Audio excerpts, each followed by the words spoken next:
All right, welcome to Talkin' Investing. I am Tom, and as always, this is not financial advice. Today, I want to talk about a bunch of stuff. I want to talk about Ethereum, Ethereum Classic. I want to talk about a potential new Ethereum token, the Ethereum difficulty bomb, and of course, the Ethereum merge coming up. So, a lot to cover. I'm just starting to cover Ethereum on this channel, so if that's content you guys are interested in, please do me a favor and subscribe to the channel and hit the notification bell. Also, drop me a comment below letting me know that you like this content and more specifically what you'd like to know and learn about Ethereum. So with that said, let's get to it. Okay, so the first thing I want to do is talk about the difficulty bomb because this pertains to all the rest of what we're going to talk about. Ultimately, the mechanism increases the difficulty exponentially over time and eventually leads to what is referred to as the Ice Age.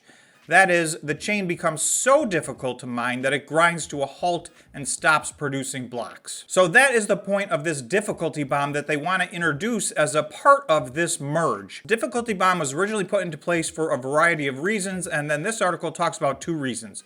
Number one, to act as a deterrent for miners who wish to continue mining Ethereum 1.0, proof of work chain, once the network moved fully to the Ethereum 2.0 proof of stake chain. And again, they're not calling it 2.0 anymore, but you get the point. So the second reason is to ensure that the core developers of Ethereum 1.0 are, quote, forced to upgrade the network via a hard fork, if only to delay the effects of the bomb so that the network does not stagnate innovation-wise. This is essentially a self-destruct mechanism whereby at some point that network is going to cease to function properly. So as a result of that, this forces all of the miners to comply. It forces all of the developers to comply because there's no point in continuing to develop the original chain if it's going to self-destruct in a short period of time. So that is the difficulty bomb, and that's going to relate to what we are going to talk about. So next, I'm going to go to an article. Okay, this was put out yesterday. Will the merge lead to two new Ethereum tokens? After several delays, Ethereum's move to proof of stake method of consensus is scheduled to take place in September of 2022. This will be the first part of the merge when the proof of work mining will be switched off. Ethereum's consensus part will then merge with the already existing proof of stake beacon chain. Nonetheless, the September 19th date is not final, and there could be additional delays with the transition. So, of course, you guys know none of these dates are final. They've changed this date endless number of times. But at some point, this is probably going to happen, whether it be on September 19th or at some date in the future. The question is, what happens next? So this article goes on to say, BitMEX, a popular cryptocurrency exchange platform, has published a blog in which it talks about the possibility of a chain split in the event of a merge. According to BitMEX, Ethereum's merge may result in an ETH2 coin and an ETH proof of work coin. BitMEX has examined the viability of the ETH proof of work chain. They argue that the proof of work chain may provide traders exciting opportunities in the short to medium term. Nonetheless, the team admits that the new Ethereum chain, the proof of work, may have technical issues and its long-term viability may be in question. However, each problem cited by the researchers seems to have some sort of a solution. Okay, what are some of the issues the new Ethereum proof of work chain will face? One of the main issues is the difficulty bomb. Now, we just went through what that is. So that effectively, that is what is meant to shut down the existing Ethereum chain. So the proof of work chain can persist with a new hard fork client to remove the Ice Age feature. A number of things would need to happen for this to materialize, including a removal hard fork, developers that are able to create a new client, exchanges that are prepared to serve the new client, and custodians who are ready to do so. So essentially, this is creating an entirely new token, if you will. So it's got to start from scratch and do all the things they just mentioned to gain full acceptance and to be readily available and tradable. Okay, then I just want to read a little bit from this article. Ethereum chain split is possible after the merge, survey finds, but will ETC price keep climbing? So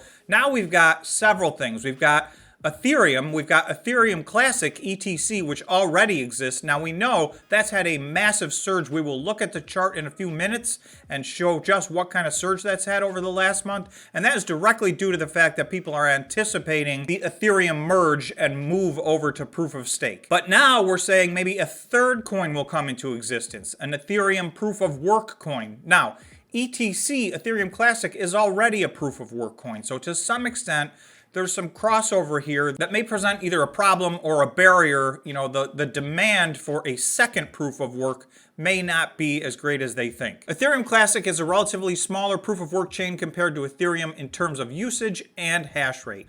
Ethereum's proof of work powered by GPU generated approximately $19 billion of revenue. So I'm going to give you 19 billion reasons why there are some miners out there that don't want to move to proof of stake. But these revenue streams are in danger as Ethereum is expected to become a proof of stake blockchain via the merge upgrade in September.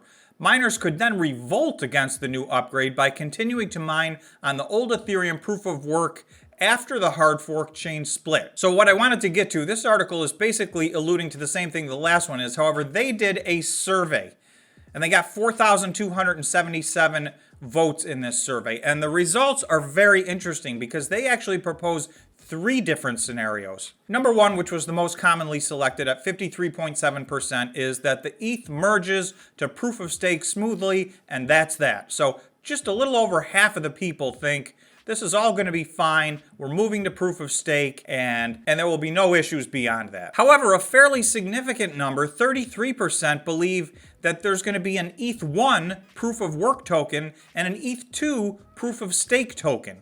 So that's 33.1%. Now they've presented yet another scenario. This would be 3 forks. So 13.2% of the people surveyed believe that there's going to be the Ethereum proof of stake, which is the goal here, and then an Ethereum proof of work where they disable the difficulty bomb, and then another Ethereum proof of work where the difficulty bomb still exists. So to me, that one's very confusing to me. I don't know why you would continue with that because the proof of work bomb ultimately, like they said, this gets exponentially more difficult to where that chain, in my mind, would just seize up at some point. But yet still, 13% of the people said they thought that that would happen. Very close to half the people surveyed thought there will be 2 new tokens or more after this merge. And that is mostly not the story that is being told. So I don't know that's going to happen. As always, I like to say this is not financial advice. I'm trying to give you guys some information that I think a lot of people aren't talking about, but it is out there and there are people who believe this. And I'm going to show you one more article that's very compelling. Okay, this came out yesterday as well. Prominent Chinese Ethereum miner wants to resist merge and create fork. Okay, Chandler Guo is attempting to fork Ethereum and maintain a proof of work version of the network that he's calling ETH POW, ETH POW, ETH proof of work. So basically, this article says, as Ethereum takes its final steps towards the merge, the network's much hyped move to proof of stake, an influential crypto miner is looking to create a movement to resist that transition. So again, they're not going to stop that transition. I do believe that the beacon chain will merge. That is going to happen at some point. The question is, what else is going to happen at that time? Okay, so it says Chandler Guo, a well-known Chinese crypto miner, has launched a campaign to fork the Ethereum blockchain and create a spin-off proof of work version, according to Twitter post last week. In Ethereum's current proof of work model, so-called miners can generate ETH by directing huge amounts of computing power at difficult to solve puzzles. Okay, so this is a snapshot of Chandler Guo's Twitter, and it says ETH POW will coming soon. Okay, so this goes on to say the merge will end that practice, replacing it with a proof of stake system in which ETH is created by pledging or staking large quantities of pre-existing ETH.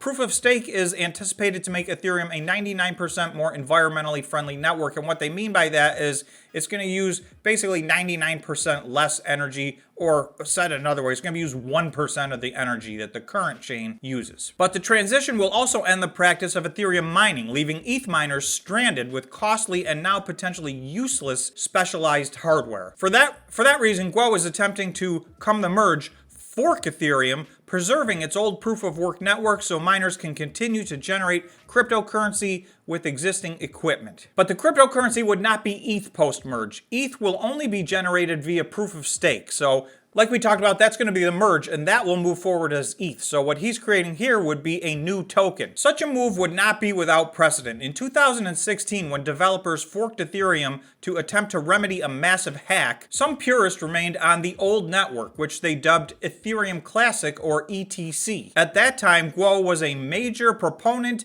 of creating ETC, a fact that he invoked this week while promoting ETH POW. So again, here's his Twitter. I forked Ethereum once. I will fork it again. So there is some credence to this, and there's an awful lot of people that this would benefit. However, obviously there's a lot of obstacles in the way. So I just wanted to give everybody an overview because this potentially has ramifications on what is going to happen to the price of Ethereum post-merge. It will also have ramifications on what is going to happen to the price of ETC or ETH Classic, because right now, I believe the main thing that's going to happen is a lot of these GPUs are going to move over to ETC, which is already a proof of stake situation. So the question is, so now there'll be a new token, ETH POW, which will also be proof of work, just like ETC Ethereum Classic is. So those would compete in some way potentially for the GPUs, or it may just provide more space for the massive amount of computing power to be divvied up amongst some different tokens